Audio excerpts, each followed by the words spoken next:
Welcome back for another Chief Talks video. Today we're talking about the top 5 Zendikar Rising cards for Modern. I decided to pick these based on the effect that they've had on Modern, how they've changed what decks are able to be played, and how they changed what cyber options people have, and if they're actually getting played a lot versus how powerful they are. So let's start off with number 5. Number 5, I wanted to be the dual face cards. So not just the 5 mythic ones, but all of them as a whole, or else each individual wanted to take up different parts on this list. So I decided to group them all together. The reason I like these so much is because they've allowed different archetypes such as Oops All Spells, which is based around flipping your entire deck over to get creatures back from your yard. And then the other deck is Goblin Charbelcher, which is based on flipping over your deck again when you reveal to Charbelcher to hit your opponent for a lethal amount of damage. The reason why that deck works is because there are no lands in your deck technically. Other things that this is allowed is the green mythic one allows Amulet Titan to have ancient stirring effects for Titans when they get deeper into their mana pool, and bounce lands to bounce this back to your hand.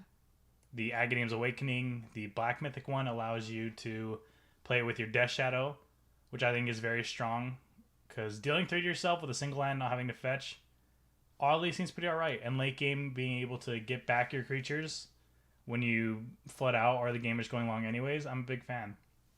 And then the white one allows for control decks to have a better finisher, but also make their land drops. And so it'll be interesting to see how decks go forward with these double face cards. I don't know what the proper name is for them yet. People are up in debate as to what they should be called, but I think these made a huge effect on Modern, which overall as a whole I think would be number 1, but I didn't want to put it as my number 1.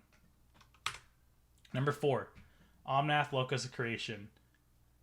This card I think is extremely pushed. I don't think it's amazing in Modern. I think it's a playable card. I don't think it's anywhere near the power level of what Uro does for your deck. One, because it's 4 colors, so you really have to extend your deck to be able to get blown out by Blood Moon or Pillages.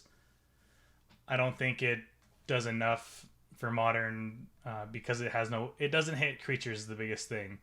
Like, you'll hit Planeswalkers, which is okay. The life gain can be very, very good against certain decks.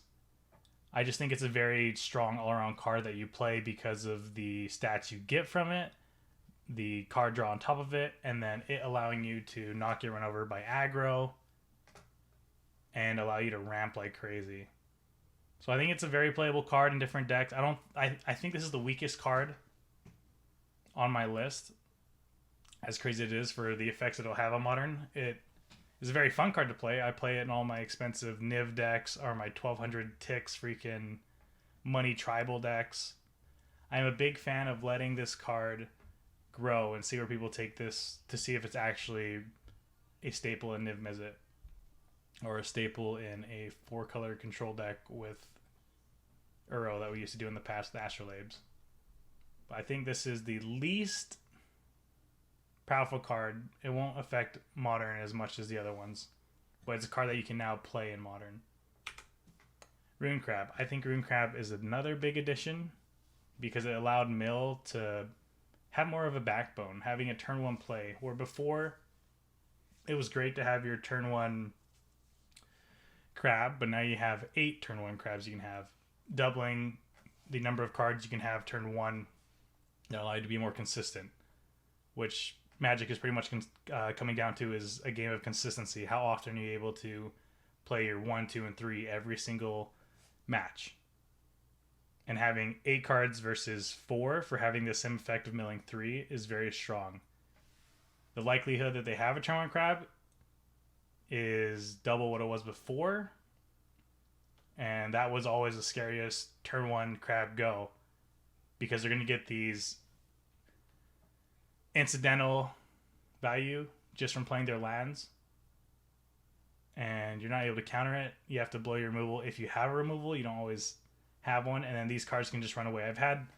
I'm more scared of this card, of these crab cards, than I am of the 2 mana mill 8, 2 mana mill 10, because there's games where I just don't have removal and I'm like, I can't do anything. They play fetch land, they have 3 crabs out. mill 9, milling 18, and I'm just like, I don't have the removal for this. And it also makes your sideboarding awkward because you're like, yeah, I don't want these removal cards because they don't do anything except hit crabs. So you need some, but not a lot.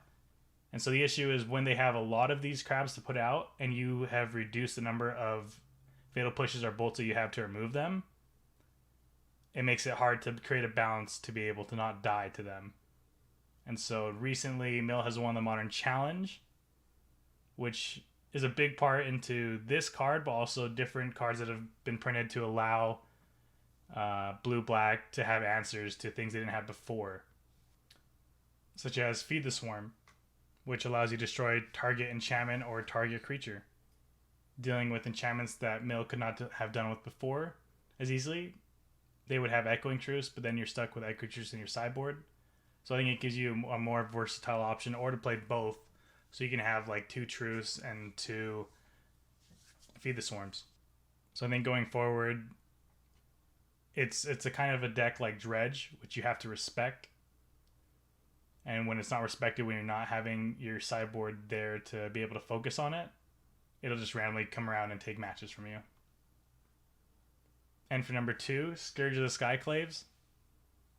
I put this card as my number 2 because I think it is one of the strongest cards that they printed in the set that allows you to have a very strong beater for an efficient cost.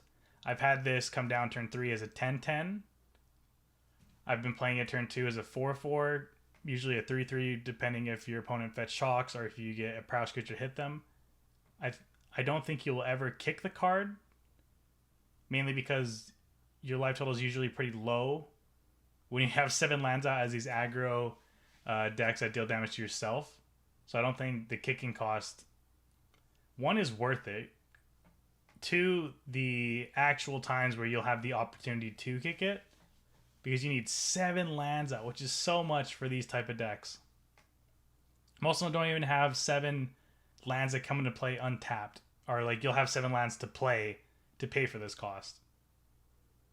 So I think this being your 4 additional copies of Shadow has really let this card blossom to be a new strong archetype. A lot of people don't like it because they think it's a second Tarmogoyf, which I don't think it is. Because it still has a little bit of setup. It's still very strong. I think it's a very powerful card because when you hit them, it grows. But I don't think it's as bad as what everyone's saying. I think it's a very strong card that doesn't warp the entire format around it. It's just another scary version of Death Shadow.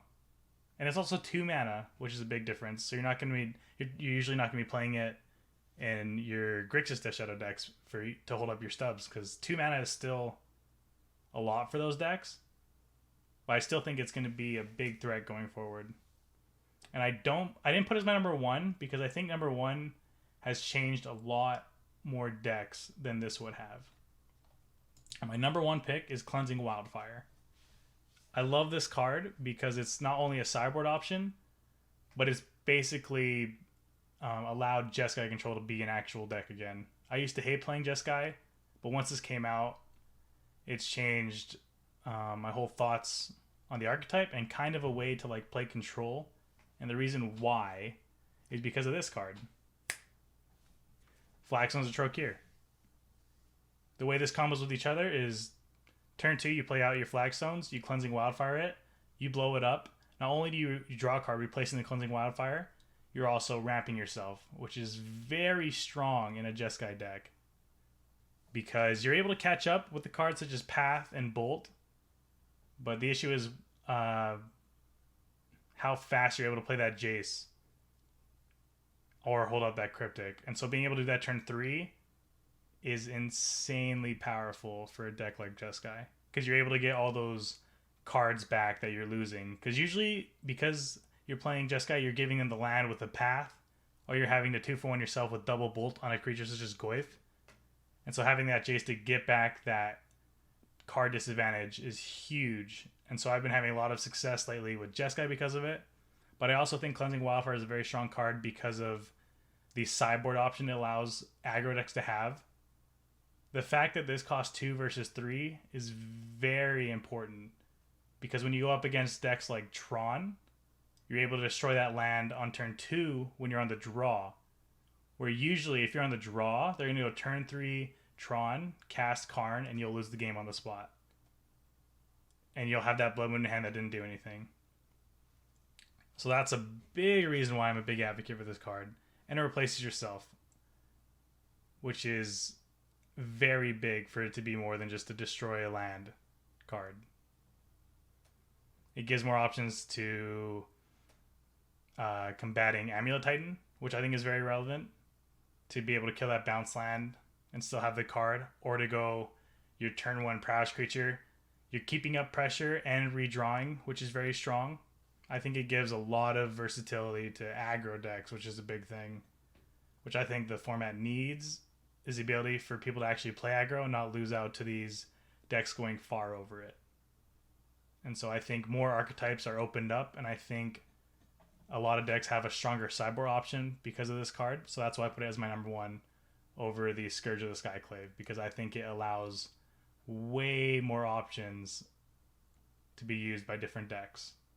And so that's why I think this is the best card for Modern coming from Zendikar Rising.